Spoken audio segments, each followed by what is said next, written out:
या फिर अफगानिस्तान में नहीं है, दिल्ली तो के अंदर है, 1.5 महीने और पुराना दिल्ली के प्रांगण में है, तो कहीं ना कहीं पे शाहीन बाग की भी चर्चा होगी। जब शाहीन बाग के अंदर नारा लगता है कि जिन्ना जैसे आजादी, भारत के 1000 टुकड़े और तिरंगा पे ला इलाही अशोक चक्र को हटा के ला इलाही वो वाला फ्रेज दे दिया जाता है, तो शाहीन बाग बेशक चर्चा पे आएगी। पीएफआई की जहां बात आती है, पीएफआई पे मेरा गुजारिश रहेगा भारत सरकार से कि पीएफआई के ऊपर पूरे भारत के परिपक्ष में प्रतिबंध लगाया जाए और उसको एक एंटी सोशल, एंटी नेशनल आतंकवादी संगठन के हिसाब से डिक्लेयर किया जाए। जैसे सिमी को बैन किया गया है, उसी तरह से पीएफआई को भी बैन किया जाए। चाहे वो पीएफआई, चाहे वो इमरान खान के नुमाइंदे, चाहे आम आदमी पार्टी के थाली के चट्टे बट्टे या फिर कांग्रेस के थाली के चट्टे बट्टे, और स्टूडियो के अंदर तमाम जितने सारे कांग्रेस और आम आदमी पार्टी के थाली के चट्टे बट्टे, ये लोग यही काम करते हैं और हर समय षड्यंत्र रचाते हैं कि भारत के 1000 नहीं लाखों टुकड़े कैसे किया जा सकता है। ये मसूद हाशमी साहब से इसका जवाब लेंगे कि क्या वहां पर टुकड़े टुकड़े का नारा लगा था, टुकड़े टुकड़े शाहीन बाग में वहां पर तिरंगे पर ला इलाहा इल्लल्लाह मोहम्मद रसूलुल्लाह लिखा था, क्या वहां जिन्ना की हिमायत में नारा लगा था? ये ऐसी हकीकत है जिस तरह के सवालात उठा रहे हैं? ये भारतीय जनता पार्टी का और आरएसएस का काम है कि झूठ बोलो, झूठ झूठ झूठ झूठ। जिस तरह ये 15 लाख रुपए का लोगों को भ्रम फैलाकर और सत्ता में आए हैं, ये झूठ की एक झूठे लोग हैं और ये झूठी बातें करते हैं। वहां कभी कोई जिना, अगर हम गीता की तरह साहब मैं बात सुन रहा था आपकी, दत्ता साहब मैं आपकी बात सुन रहा था,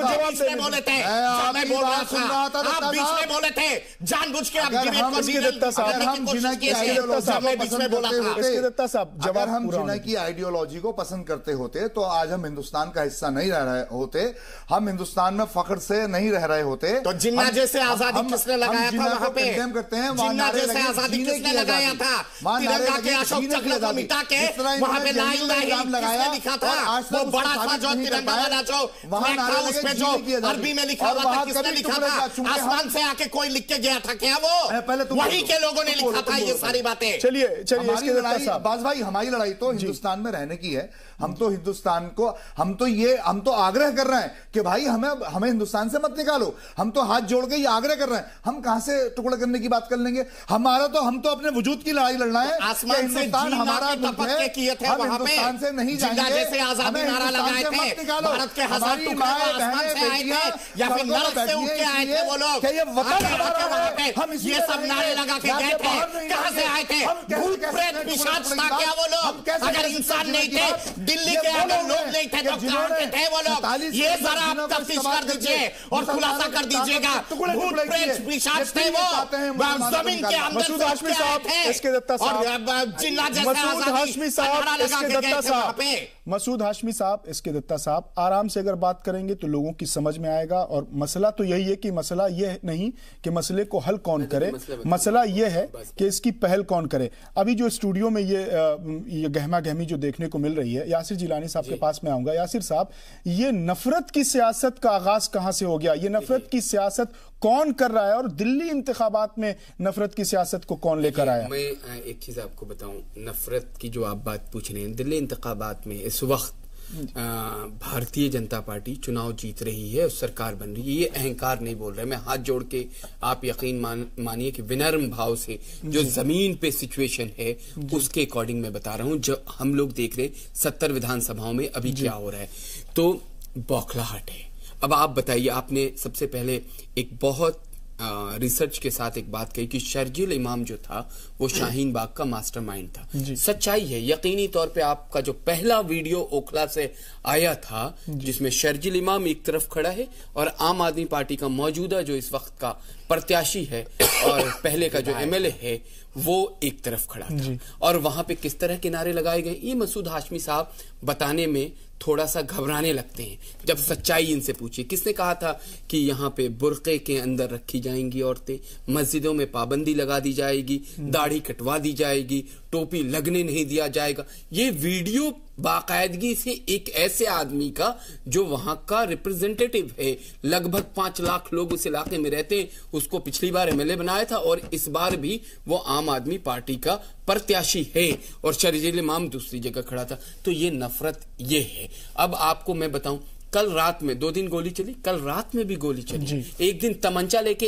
हाजी साहब अंदर गए थे, इसलिए हाजी साहब कह रहा हूं कि उनके नाम के आगे हाजी लगा हुआ है। ये बौखलाहट है आम आदमी पार्टी के पास, इसलिए कि आम आदमी पार्टी वो सीट हार रही है और दिल्ली में बहुत बुरी कंडीशन है।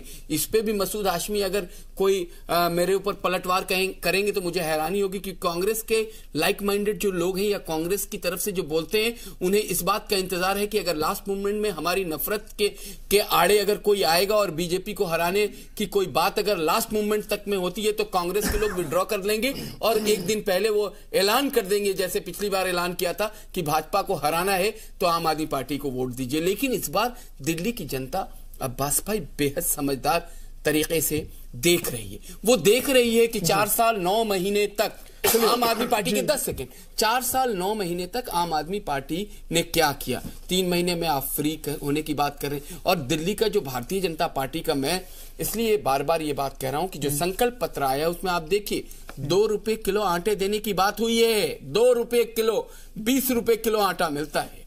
बच्चियों को जो 12वीं तक हैं उनको साइकिल फ्री दी जाएगी, जो कॉलेज तक जाएंगे उनको स्कूटी फ्री दी जाएगी।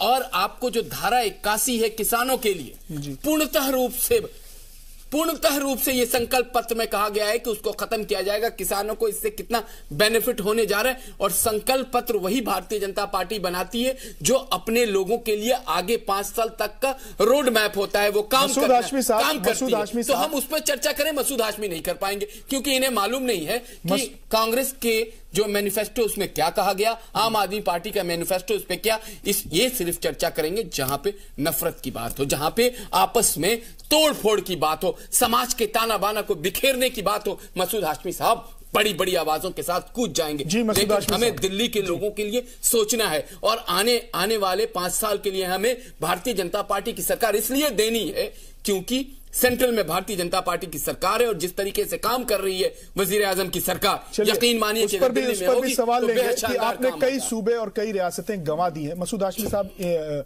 यासिर भाई ने जो सवालात उठाए हैं और जो बता रहे हैं कि आम आदमी पार्टी और अपोजिशन जमातों की जमीन खिसक गई है, इस वजह से इस तरह के मुद्दे उठाए जा रहे हैं, क्या इन इल्जामात में कुछ दम है?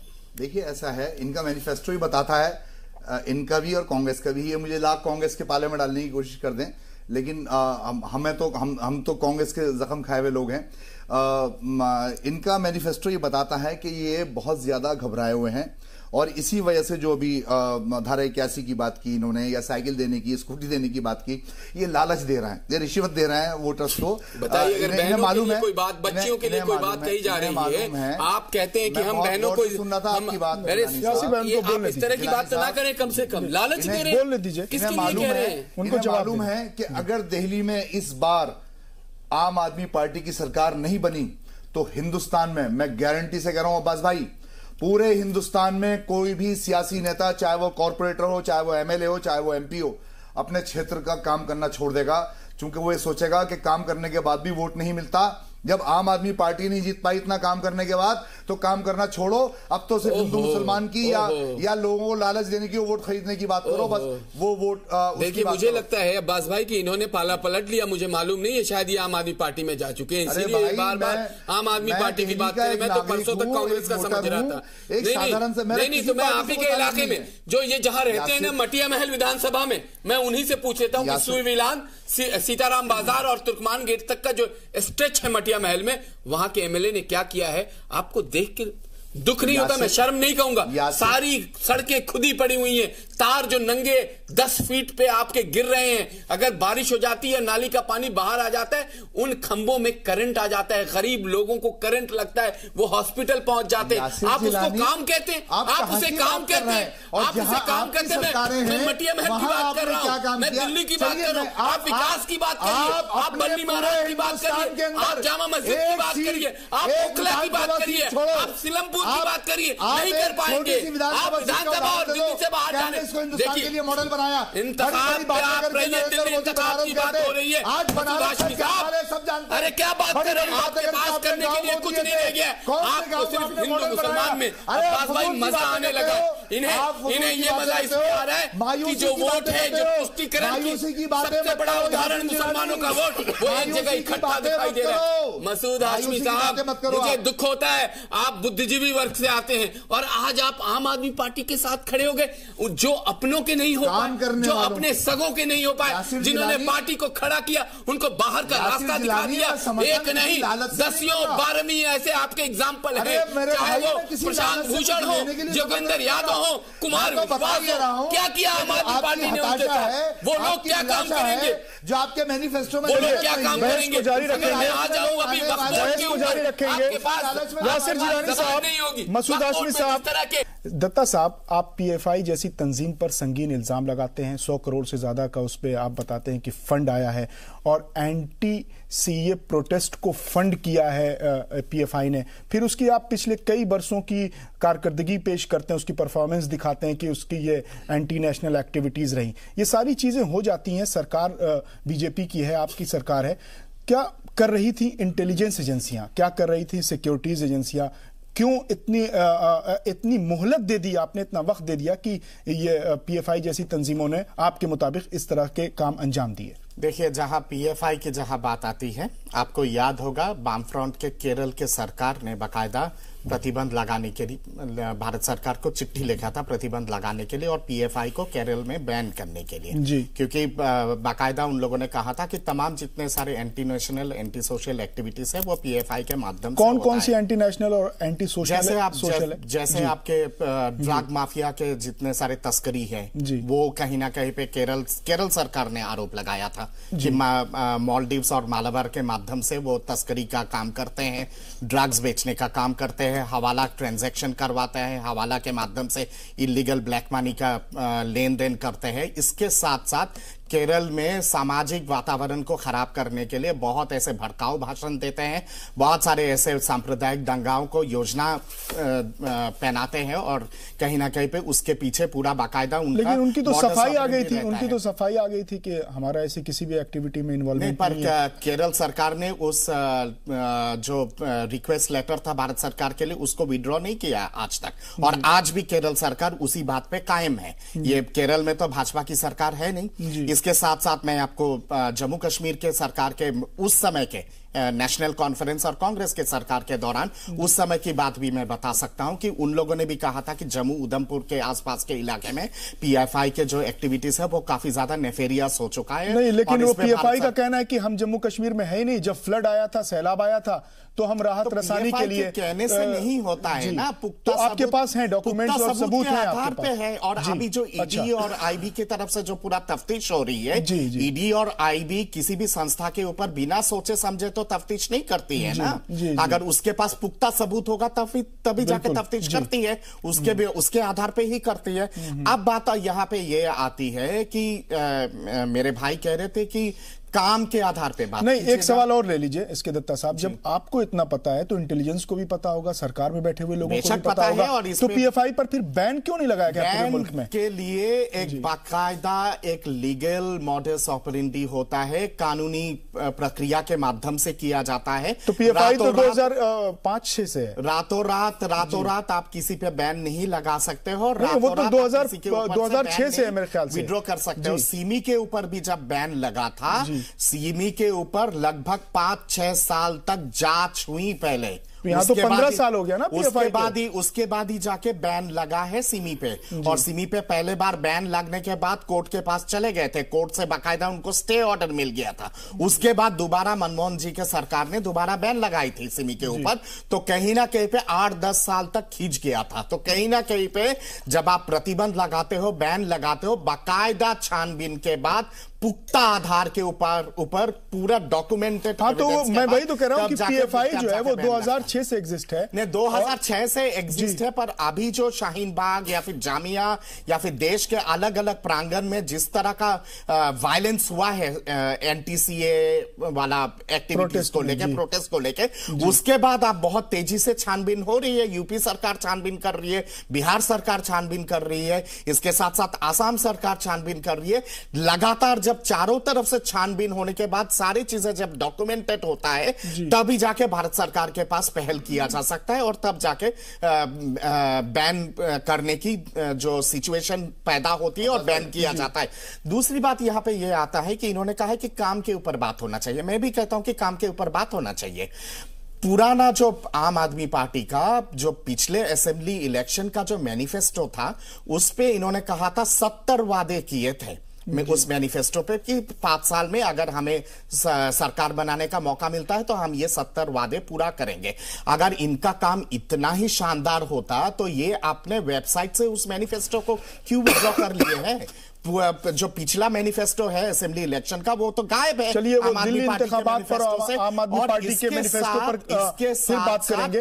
तमाम जितने सारे पैसा जो लगा है, मसूद हाशमी साहब मुझे 3 सेकंड दीजिएगा, जस्ट 3 सेकंड्स। तमाम जितने सारे पैसा लगा है अलग अलग योजनाओं पे, एक छोटा सा उदाहरण दे रहा हूं। मोहल्ला क्लिनिक के लिए इन्होंने कहा था कि 2000 मोहल्ला क्लिनिक बनाएंगे, 199 मोहल्ला क्लिनिक्स बना पाए और उसके लिए राशि कितना सैंक्शन हुआ था? 7,500 करोड़ 2000 मोहल्ला क्लिनिक के लिए। सारा 7,500 करोड़ खत्म हो चुका है। उसकी कोई ऑडिटिंग नहीं है, उसकी कोई बैलेंस शीट नहीं है। गया कहां है वो पैसा? ये जरा अरविंद केजरीवाल बता दे।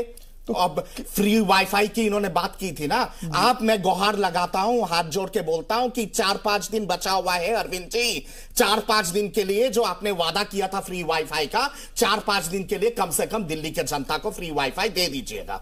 जी, मसूद हाशमी साहब जो इल्जाम लगा रहे हैं उसका भी जवाब दीजिएगा। मेरा भी एक सवाल है, उसमें इसको इंक्लूड कर लीजिएगा कि क्या शाहीन बाग में जो प्रोटेस्ट हो रहे हैं या शाहीन बाग की तर्ज पर और जगह जो प्रोटेस्ट हो रहे हैं, क्या लोग ये इल्जाम लगा रहे हैं कि अब शाहीन बाग में जो मुजाहिरीन हैं वो मुजाहरा करके फंस गए और उन्हें निकलने की जगह नहीं मिले कि अब वो निकले, रास्ता कौन सा अख्तियार करें कि जिससे सेटल डाउन हो जाए मामला? देखिए, जहां तक ये आम आदमी पार्टी की बात कर रहे थे, मैं और आम आदमी पार्टी का प्रवक्ता नहीं हूं, वो ऑफिशियल जो उनका कोई आएगा वो बताएगा। मैं तो एक आम नागरिक और आम शहरी, आम वोटर होने के हिसाब से ये बात कह रहा था कि जितने काम यहां पर हुए हैं वो सब जनता देख रही है, सब जानते हैं। बहरहाल जो बात आप शाहीन बाग की कर रहे हैं और पीएफआई के बारे में मैं आपसे बात करूंगा। शाहीन बाग का जो प्रोटेस्ट हुआ, वो शाहीन बाग का प्रोटेस्ट पूरी सरकार ने, पूरे मीडिया ने, यासिर जिलानी साहब जैसे लोगों ने ये दिखाने की कोशिश करी कि मुसलमान सीएए का विरोध कर रहे हैं, जबकि वहां पे एनआरसी का विरोध है और एनआरसी को सीएए से एफिलेट करने का विरोध है। जो हमारी चिंता है कि कहीं ऐसा ना हो कि सीएए को एनआरसी का आधार बनाया जाए, इसका विरोध कर रहे हैं। और जबकि ये लोग ये दर्शाने की कोशिश कर रहे हैं कि मुसलमान सीएए के खिलाफ हैं और एक कि हम सीए एक अलग चीज है। अच्छा। उसको हम मानते हैं। मैंने रविशंकर प्रसाद जी के सामने भी ये बात कही और मैंने उनसे दरखास्त की कि अगर सरकार सुप्रीम कोर्ट में एक एफिडेविट दे दे कि जब हम एनआरसी लागू करेंगे तो सीए उसका आधार नहीं बनेगा, तो हमारा एजुटेशन धरना हमारा खत्म हो जाएगा। जहां तक आप बात कह रहे हैं कि लोग फंस गए, वहां कोई नहीं फंसा। वहां जो लोग गोलियां चला रहे हैं वो गोलियां चलाएं। योगी जैसे लोगों को तोपे चलवानी है, तोपे चलाएं। हमने हमारा इतिहास भरा पड़ा है कुर्बानियों से। हम फिर देश के लिए और अपने बच्चों के लिए, हिंदुस्तान की सरजमीन के लिए, हिंदुस्तान में अपने वजूद को बाकी रखने के लिए हम फिर कुर्बानी देने के लिए तैयार हैं। आप जितनी लाशें बिछाना चाहते हो योगी साहब, मोदी नहीं, इस तरह के इश्तियाल अंगेज बयानात मसूद हाशमी साहब, इस तरह के इश्तियाल अंगेज बयानात समाज में नहीं, इश्तियाल अंगेज बयान योगी ने नहीं, बिल्कुल नहीं दिया, बिल्कुल नहीं दिया। आप गलत और झूठ बोल रहे हैं, आप गलत और झूठ बोल रहे हैं। मुझे बिल्कुल गलत और झूठ बोल रहे हैं। कल जब उसके पीछे पुलिस थी तो गलत और झूठ बोल रहे हैं आप। उन्होंने कोई इश्तियाल अंगेज की बात नहीं करी। उन्होंने कल भी अपने बयान में कहा कि जो भारत सरकार की स्कीमें हैं, जो भारत सरकार की स्कीमें हैं वो तमाम कौमों को दी जाती हैं, वो तमाम लोगों तक पहुंचाई जाती हैं। गलत बात कह रहे हैं, झूठ बोल रहे हैं आप, झूठ बोल रहे हैं आप। ये झूठ बोलने से आप मुसलमानों के मुस्तकबिल में खिलवाड़ कर रहे हैं। आप मुस्लिम अरे कि आने वाले मुस्तकबिल के साथ खिलवाड़ कर रहे हैं मसूद हाशमी। आप झूठ बोल रहे हैं, आप झूठ बोल रहे हैं, आप झूठ बोल रहे हैं। सुन लीजिए मसूद हाशमी साहब, आप झूठ बोल रहे हैं। यासिर साहब मैं आपके पास आ रहा हूं। मसूद साहब, यासिर साहब मैं आपके पास आ रहा हूं। मसूद साहब से एक बार फिर रिक्वेस्ट कर रहा हूं कि इस तरह के इश्तियाल अंगेज बयानात से आप परहेज करिए। जिसकी आप मुखालिफत कर रहे हैं उसी तरह की बातें आप कर रहे हैं और यही मुजाहिरों में भी हो रहा है जिससे आपकी तहरीक को नुकसान पहुंच रहा है। यासिर साहब, मसूद साहब कह रहे हैं कि अगर यकीन दिला दिया जाए कि एनआरसी नहीं आएगा तो शायद प्रोटेस्ट खत्म करने का सीए से नहीं जोड़ा जाएगा। बिल्कुल वही बात तो वही हुई। तो क्या आपसे सवाल है यासिर जिलानी साहब कि एनआरसी आएगा? अच्छा एक बात बताइए कि वजीर आजम की बात को आप मानते हैं? आप होम मिनिस्टर की बात को मानते हैं? अरे सुन लीजिए, आप कब से राग आप रहे हैं, बिना मतलब की बात कर रहे हैं। वजीर आजम ने एक बार नहीं सैकड़ों बार कह दिया। वजीर आजम तो झूठ बोलते हैं। वजीर आजम ने तो ये कहा था कि नफरत की बाजार इन्होंने खोल दी। अरे सुनिए, इससे कोई फायदा नहीं है हाशमी साहब, इससे कोई फायदा नहीं है। आप उनकी बात नहीं करेंगे जिनको जो 1 रुपया मसूद साहब की बात नहीं करेंगे। देखिए ये मसूद साहब को डिरेल करने का एक कांग्रेस का नया तरीका हो गया है। और यासिर जिलानी साहब को बोल लेने दीजिए। मैंने सवाल किया था कि एनआरसी नाफिज होगा कि नहीं, उनको बोल लेने दीजिए, फिर आप जवाब दीजिएगा। देखिए ये बहुत सारे आपत्तिजनक बयान हैं। मैं बिल्कुल आपको एक ऑफिशियल उसमें कैपेसिटी में ये बात रख रहा हूं भारतीय जनता पार्टी की तरफ से कि जिस बिल का ना कोई स्वरूप है, ना किसी ने देखा है, ना पॉइंटर्स है, ना किसी ने कहीं पे अगर ये साबित कर दे तो एक अलग सी बात है। क्योंकि ये लोग झूठ बोलते हैं। जब आपको कह दिया गया कि एनआरसी से कोई लेना देना नहीं, एनआरसी नहीं आ रही है अभी, तो आपको इत्मीनान रहना चाहिए। सुनिए, पहले बात तो सुनिए। अभी और तभी की बात मत करिए। वजीर आजम ने कहा कि एनआरसी पर कोई चर्चा ही नहीं हुई। तर्क ला सकते हैं ना चीख सकते हैं। वजीर आजम ने कहा कि एनआरसी पर कोई जिक्र नहीं हुआ, चर्चा नहीं हुई। अब्बास साहब, सीएए से कोई भी भारत का मुसलमान कहीं भी ना डिटेंशन सेंटर जा रहा है, ना पाकिस्तान जाएगा। ये बिल्कुल एक झूठ के बुनियाद पे खड़ी हुई तहरीर को भोले भाले कौम की अरे भाई ये कौन कह रहा है? हम तो बच्चों को, बुजुर्गों को वर्गलाने की कोशिश की जा रही है। और जो लोग इसके मास्टरमाइंड हैं वही एहतजाज करा रहे हैं, आंदोलन करा रहे हैं। इससे ना तो उनको कोई फायदा होने जा रहा है, मैं आपके माध्यम से कह रहा हूं, और मैं उन लोगों को भी यकीन दिला रहा हूं जो भारत में जिना के 2 नेशन थ्योरी को रिजेक्ट करके इस भारत में रहे, वो भारत के भूमि पुत्र हैं। वो आप यकीन रखिए कि आप भारत से बाहर कहीं नहीं जाएंगे। चलिए, ये यकीन वजीर आजम की तरफ की से, कमी है। ये यकीन वजीर दाखिला यासिर जिलानी साहब, हमारे पास वक्त की कमी है। प्रोग्राम यहीं खत्म होता है, अगला प्रोग्राम का वक्त हो रहा है। जिस तरह की आज बात हुई, जिस तरह का तफसीरा हुआ, जिस तरह की बातें निकलकर सामने आई, उससे तो मुझे एक शेर याद आ रहा है कि मेरा आज़्म इतना बुलंद है कि पराए शोलों से डर नहीं, मुझे डर तो आतिशे गुल का है, कहीं ये चमन को जला न दे। मेरे हम नफस, मेरे हम नवा, मुझे दोस्त बन के दगा न दे। फिलहाल आज के मुद्दा में बस आज के लिए इतना ही।